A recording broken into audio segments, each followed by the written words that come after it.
PFI का political plan. जी हाँ, PFI को बैन किया गया, लगातार ताबड़तोड़ छापेमारी हुई, लेकिन उसका पॉलिटिकल प्लान बताएंगे। बड़ा खुलासा हुआ है। पीएफआई कर रहा था निकाय चुनाव लड़ने की तैयारी, यूपी में निकाय चुनाव लड़ने की तैयारी, एसडीपीआई के बैनर तले चुनाव लड़ने की थी तैयारी। चुनाव लड़ने के लिए कई युवाओं को किया गया था तैयार, चुनाव लड़ने के लिए जुटाया गया था चंदा। पीएफआई के लिए चंदा इकट्ठा करने वाले कई लोग रडार पर, 3000 से ज्यादा लोग जांच एजेंसियों की रडार पर हैं। मुस्लिम बाहुल इलाके में पीएफआई की थी नजर। तो एक बड़ा खुलासा, निकाय चुनाव लड़ने की तैयारी, और वो भी आपको बता दें कि बैनर चेंज कर दिया गया था, एसडीपीआई के बैनर तले चुनाव लड़ने का प्लान था।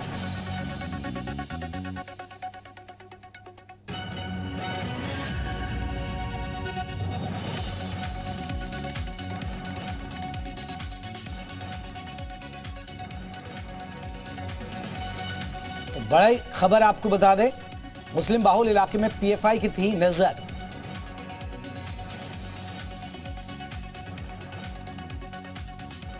और इसी मसले पर आपको बता दें कि हम चर्चा करेंगे, हमारे साथ कई खास मेहमान जुड़ेंगे। लेकिन अभी हमारे साथ जो मेहमान जुड़े हैं उनके मैं आपका परिचय करा दूं। शमसी आजाद है, प्रवक्ता हैं बीजेपी के। शमसी जी, बहुत बहुत स्वागत है आपका। और साथ ही साथ विवेक पांडे हैं, प्रवक्ता हैं समाजवादी पार्टी के। शमसी जी, एक तो बड़ी चिंता की विषय आया है सामने, क्योंकि पीएफआई का पॉलिटिकल प्लान निकलकर सामने आ रहा है। आप लोगों को, आपकी सरकार को इस बारे में जानकारी थी या अब जाकर आप जागे सर? बहुत बहुत धन्यवाद सर। देखिए, जैसे ही इन राष्ट्र विरोधी, देश विरोधी ताकतों के ऊपर बैन किया गया, इनको पाबंदी लगाई गई, इनके ऊपर पूरी तरीके से ये लागू कर दिया गया कि अब ये किसी भी राजनीतिक या सामाजिक कार्यों में भाग नहीं लेंगे। और वैसे ही कल आप देखते हैं कि उत्तर प्रदेश कार्यालय पर भारतीय जनता पार्टी की एक बड़ी बैठक होती है, जिसमें सारे मंत्री, विधायक, सांसदों को बाकायदा बुलाया जाता है, प्रभारी बनाया जाता है। क्यों? क्योंकि नगर निकाय चुनाव आ रहा है। तो इन्होंने ये देखा कि देश विरोधी ताकतों ने ये देखा कि अगर हमारी संस्था पर, हमारे इस सामाजिक संस्था जिनको इन्होंने बना के रखा था, इसके ऊपर बैन लगाया, तो अब हम इसका रूप फिर से एक बार बदल लें। जिस तरीके से सिमी पर बैन लगाया गया था, उसके बाद इन्होंने पीएफआई का चेहरा बदला, उसी तरीके से इन्होंने इस बार नगर निकाय चुनाव में हिस्सा लेने के लिए एक गहरी साजिश रखी। लेकिन हमारी जो लोकतंत्र, वो है क्या कहते हैं, मीडिया है, और हमारा जो आईटी सेल है, वो पूरी तरीके से इन पर निगाह बनाए हुए कि कहीं से भी पीएफआई का कोई भी संदिग्ध व्यक्ति अगर सामाजिक या राजनीतिक कार्यों में दिखाई दिया गया, तो उसको यकीनन आप समझे कि जेल की सलाखों के पीछे जाना पड़ेगा। क्योंकि अगर इनके पीछे इनके खिलाफ सख्त कार्रवाई नहीं की गई, तो यही ताकतें बड़ा रूप लेकर, विकराल रूप लेकर एक बीमारी के रूप में हिंदुस्तान में जन्म लेंगी, और उसके बाद हिंदुस्तान की स्थिति हो सकता है खराब हो। इसीलिए हमारी सरकार और हमारी भारतीय जनता पार्टी लगातार ऐसे लोगों पर निगाह बनाए हुए, जो भी राष्ट्र विरोधी, देश विरोधी ताकतों को मजबूत करने के लिए काम कर रहे हैं और देश के खिलाफ काम कर रहे हैं, इनके खिलाफ सख्त से सख्त कार्रवाई की जाएगी। और ऐसे सभी लोगों से शपथ पत्र लिया जाएगा और इनका शपथ पत्र चेक किया जाएगा। अगर कहीं से भी इनका पीएफआई या सिमी या किसी भी ऐसी संस्था से इनका कहीं पर भी संबंध निकला, तो इनका निरस्त कर दिया जाएगा पर्चा। ये चुनाव नहीं लड़ पाएंगे और जो अपराधी होंगे उनको सजा दी जाएगी। विवेक पांडे जी, आप कैसे देख रहे हैं पीएफआई का पॉलिटिकल प्लान, यानी चुनाव लड़ने की तैयारी कर रहे थे, समाजवादी पार्टी कैसे देखती है सर इसे? देखिए, मैं बड़ी जिम्मेदारी के साथ पहले तो पूरे मंच को सुप्रभात करते हुए चाहूंगा कि इंटरप्ट किए बिना मुझे सुने जैसे मैंने सुना। देखिए, पीएफआई उसी एजेंडे पे काम कर रही है जैसे धर्म को राजनीतिक एजेंडा बनाते हुए, धर्म को राजनीतिक मुद्दा बनाते हुए पीएफआई स्वयं को स्थापित करने की परिपाटी पे चलने का प्रयास कर रही थी, जैसे कि भाजपा वालों ने किया धर्म को आधार बनाते हुए। मैं तो आज इनसे ये सवाल पूछना चाहता हूं, एनवी रमन्ना, चंद्रचूड़ और सूर्यकांत जी की पीठ में जब एक पीआईएल दाखिल हुई थी, दोषी नेताओं पे या दोषी जिनके ऊपर 2 साल से अधिक के आरोप या दोष सिद्ध हो जाती है, उन पर आजीवन चुनाव लड़ने का जो प्रतिबंध जिसकी एक पीआईएल पांडे जी आप बीजेपी की तुलना पीएफआई से कर रहे हैं, इसका मतलब? जी नहीं, मैं तो ये कह रहा हूं कि अपराधीकरण को रोकने के लिए उसको तो हलफनामा, उसका विरोध करते हुए बीजेपी ने दायर किया सुप्रीम कोर्ट में। हाँ। मैं तो कह रहा हूं दोषियों को चुनाव लड़ने से प्रतिबंधित करना चाहिए। पांडे जी, अपराधी और देशद्रोही में फर्क होता है। मलिक, ये बड़े शर्म की बात है कि आप एक विवेक पांडे जी और एक बड़ी पार्टी के आप प्रवक्ता, और आपको यही नहीं मालूम है कि अपराधी जो होता है और राष्ट्रद्रोही जो होता है, देशद्रोही जो होता है, उसमें फर्क होता है। आपको यही नहीं पता कि देश की, विश्व की सबसे बड़ी पार्टी भारतीय जनता पार्टी के ऊपर आप उंगली उठा रहे हैं। नहीं, आप भारतीय जनता पार्टी की तुलना पीएफआई से कर रहे हैं, जिसके ऊपर बैन लगाया गया, जो लगातार आतंकवादी गतिविधियों में रही है। आप उसकी तरफदारी कर रहे हैं। यही होता है, समाजवादी पार्टी ऐसे ही लोगों को पीछे तक पुशअप करती है। और उनके खिलाफ जब कार्रवाई की जाती है तो मिर्चा लगने लगता है। ना ये देखिए देश से जुड़ा हुआ मामला है, ये एनआईए ने इनकी जांच की थी और 250 से ज्यादा लोगों को गिरफ्तार किया गया था जिनका पर्याप्त सबूत है। कोर्ट ने इनके ऊपर बैन लगाया है, ऐसे नहीं बैन लगाया गया है। ना आप बड़े शर्म की बात है कि आप एक आप बहुत बुद्धिजीवी हमें ठीक है। शमसी जी एक बार विवेक जी को सुन लेता था। आज आपके बयान से आपकी खत्म हो गई। ठीक है शमसी आजाद, विवेक जी का एक सवाल ले ले, फिर आप जवाब दीजिएगा, एक एक करके जवाब, एक एक करके। जब कश्मीर में ये आतंकवादी अब्दुल्ला फारूक को टिकट देते हैं तब वो राष्ट्रवाद था कि देशद्रोही थे, ये बताइए पहले। शमसी जी, जम्मू कश्मीर लिबरेशन फ्रंट के आतंकवादी को जम्मू कश्मीर के निकाय चुनाव में भाजपा ने टिकट दिया था, जो 10 वर्ष के जेल काट के आया था, वो राष्ट्रवादिता का प्रमाण था या देशद्रोहिता का प्रमाण था, पहले इसको बताइए आप। चलिए शमसी आजादी प्रमाणित करिए, हो गया जवाब दीजिए। नहीं हो गया आपका। देखिए एक अपराधी और एक नेता जिसका अपराध छुपा रहता है, जो पूरी तरीके से सामने नहीं आता। अब आप सुनिए विवेक पांडे जी, और आप सुने, अब आप हमारी बात सुने। एक अपराधी की बात आप कर रहे हैं, पूरे हिंदुस्तान में आपने एक कश्मीर से अपराधी की बात की जिसको ना सुनिए बात आप सुने, लेकिन आप यहाँ पीएफआई संगठन पूरा जिसने 17 राज्यों में अपनी जड़ें मजबूत कर रखी थी और लगातार जो है कभी ईद के मौके पे धमकी दे रहा था, कभी प्रधानमंत्री की रैली में धमकी दे रहा था, कभी संसद उड़ाने की धमकी, कभी स्टेशन उड़ाने की धमकी, ऐसे लोगों का समर्थन आप कर रहे हैं। ये कतई बर्दाश्त करने वाली चीज नहीं विवेक पांडे जी। राजनीति अलग चीज है और देश प्रेम राष्ट्र प्रेम अलग चीज है। आपको अपना कॉन्सेप्ट उजागर करना पड़ेगा, अपनी पार्टी का आपको नजरिया यहाँ पर बताना पड़ेगा कि आपकी पार्टी ऐसे लोगों के साथ है या ऐसे लोगों के खिलाफ है। आप 2 शब्दों में बताएं कि क्या आप पीएफआई के साथ हैं या उनके खिलाफ है, इतना बताएं। हमने पीएफआई का सपोर्ट कभी नहीं किया, लेकिन मेरा एक सवाल भाजपा से पुनः है, जब आप आतंकवादियों को नहीं तो सफाई आप यहाँ पर तो उन्हीं का सपोर्ट कर रहे हैं, आपने उनकी तुलना भारतीय जनता पार्टी से कर दी।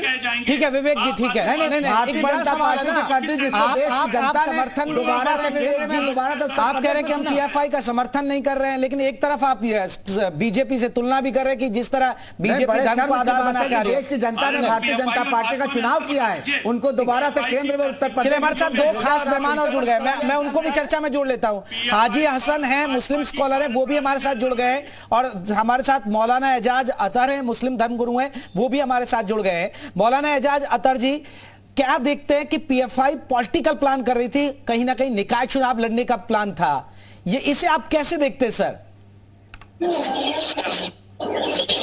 जैसे जैसे सारी न्यूज आ रही है, इत्तलात आ रही हैं, पीएफआई तो देश के अमन और भाईचारे और प्यार और मोहब्बत को तोड़ने की, खत्म करने की कोशिश कर रही है। हम तो इसके सख्त तरीके से घोर विरोधी हैं और हर उस ताकत के घोर विरोधी हैं, कट्टरपंथियों के विरोधी हैं कि जो देश को बांटने की और देश के अंदर माहौल को देश के खराब करने की कोशिश करते हैं। पीएफआई देश के माहौल को खराब करने की कोशिश कर रही है। इसकी सख्त से सख्त इसके ऊपर कोई लोगों को सजा मिलना चाहिए। तो आप गई है, आप सरकार के कदम की तारीफ करेंगे ना कि सरकार जो एक्शन ले रही है? भरपूर तरीके से तारीफ कर रहा हूं और सरकार के कदम की तारीफ कर रहा हूं, और उसका ने जो कदम उठाया है बहुत अच्छा कदम उठाया है कि उसने पीएफआई को बैन किया। ठीक है, हाजी हसन जी आप कैसे देखते हैं सर? देखिए, पहले तो 12 रबीउल अव्वल मोहम्मद मुस्तफ़ा सल्लल्लाहु अलैहि वसल्लम की आमद की मैं तमाम मुस्लिमीन को और तमाम अपने भारतवासियों को, हिंदुस्तानी भाइयों को मुबारकबाद पेश करता हूँ। रही बात की सरकार की एजेंसियां हैं, एनआईए अपना काम कर रही है और उसको अपना काम करते देना चाहिए।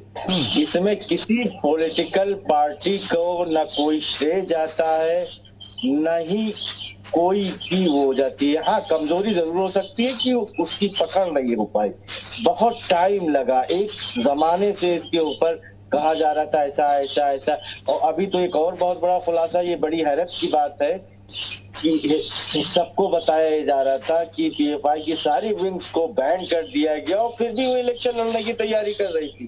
तो बड़ी हैरत की बात है। हमें लग रहा है हमारी सरकार बहुत आधी अधूरी तैयारी के साथ चल रही है। उसको पूरी तैयारी के साथ, पूरे मनोबल के साथ, पूरी आक्रामकता के साथ आतंकवाद की जड़ पर प्रहार करना चाहिए और इन लोगों को आज सजा देनी चाहिए। ये 5 साल का बैन क्या होता है? नहीं हाजी हसन जी, आपको लगता है कि ये समाज में जहर घोलने का काम कर रहे थे, ये माहौल खराब करने की कोशिश थी पीएफआई की? देखिए, ये एजेंसियों का आरोप है और अगर आरोप सही है तो सिद्ध हो जाएगा कोर्ट में, तो फिर हमें लगने से क्या होता है। अब ये हम कहें कि हम फला आदमी ये मंसूबा बना रहा था, तो ये नहीं होता। हमारी एजेंसियों के पास ठोस सबूत है, जब ठोस सबूत है तो कोर्ट में साबित हो जाएगा।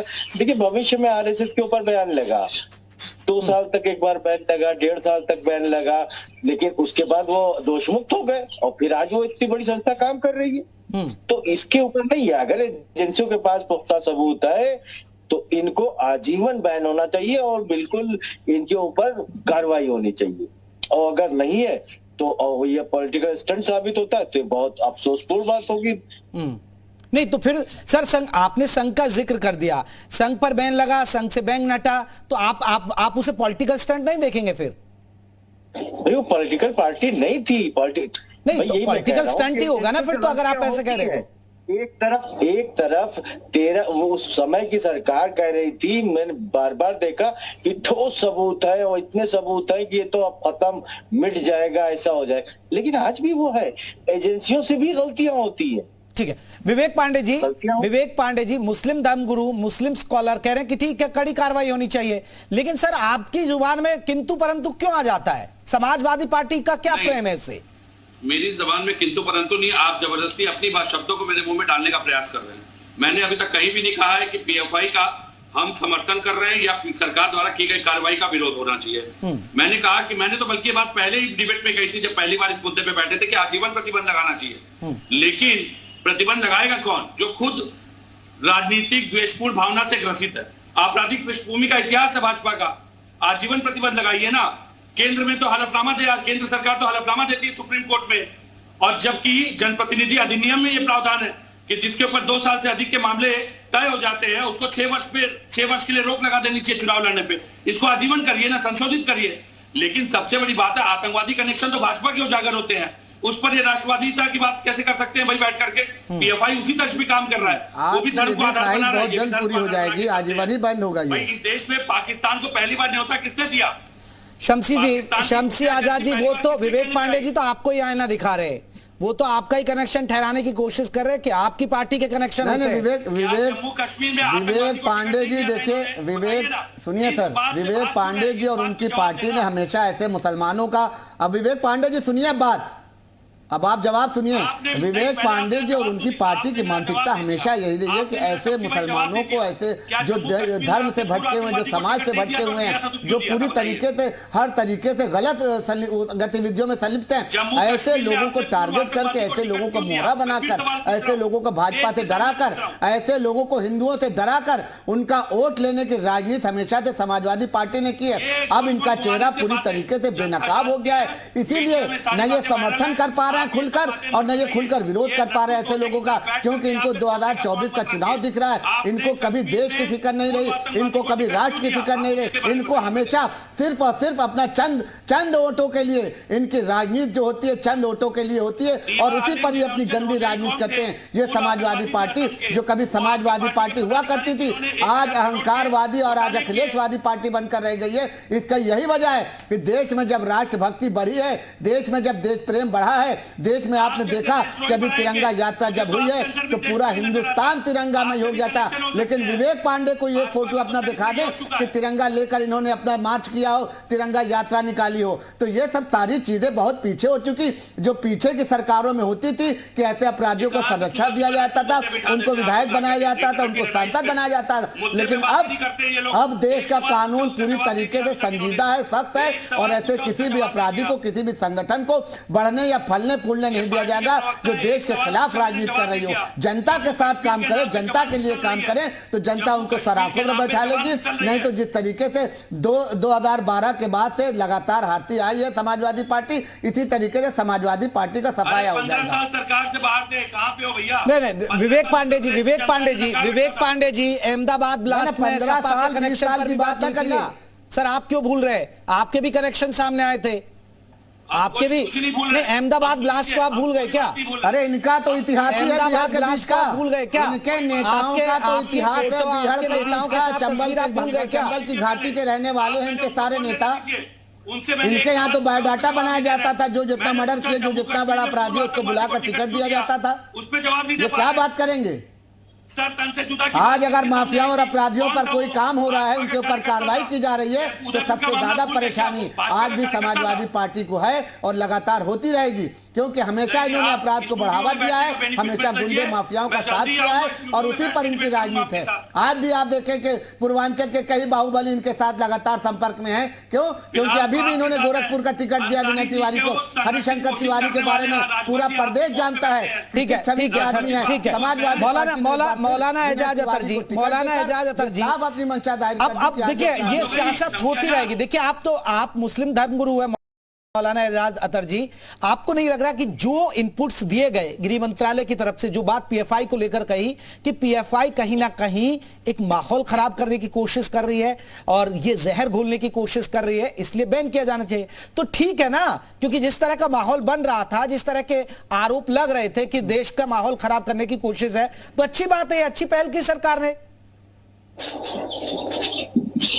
ने ये जो उसको बैन किया है और उसको इस तरह की जो बातें कही हैं, ये खुद तो कही नहीं है। सुरक्षा एजेंसियां, जांच एजेंसियां, इन सब की जब रिपोर्ट आई होगी, खुफिया रिपोर्टें आई होंगी इन एजेंसीज की, उसी बुनियाद के ऊपर तो गृह मंत्रालय ने फैसला लिया ना।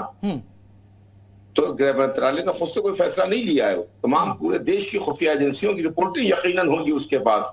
उनके पास ऐसी रिपोर्टें हैं कि ये देश के आपसी माहौल को, भाईचारे को, देश का जो पुरअमन माहौल है उसको खराब करने की कोशिश कर रहे हैं।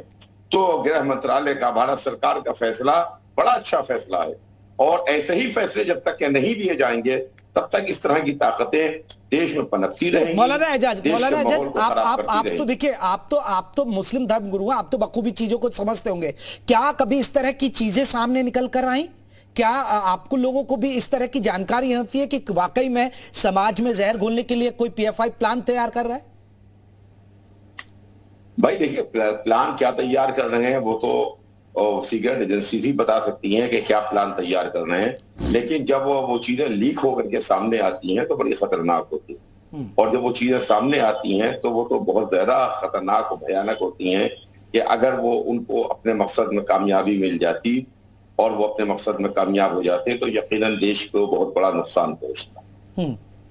हाजी हसन जी, मेरा सवाल यही आपसे है सर, आप लोगों को भी कोई जानकारी, क्योंकि आप तो देखिए मुस्लिम स्कॉलर हैं, आप लोगों को भी जानकारी मिल जाती होगी, क्योंकि जो मुस्लिम युवाओं को भड़काने का काम किया जा रहा है, सर तन से जुदा करने के ये नारेबाजी अचानक बढ़ने लगी है, जो पाकिस्तान जैसे मुल्क में इस तरह की बातें होती है वो हिंदुस्तान में देखने को मिल गई।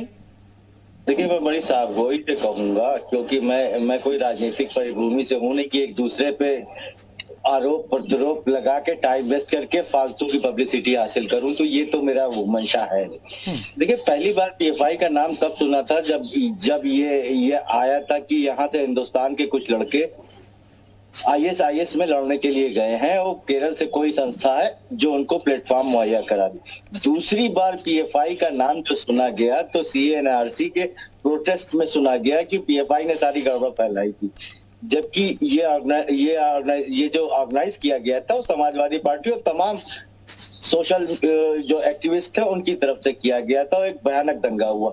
और उसी दिन से हम लोग इस बात की मांग कर रहे थे कि ये जो जिसका सिर्फ नाम सुना है ये है कहाँ, ये सामने तो आए।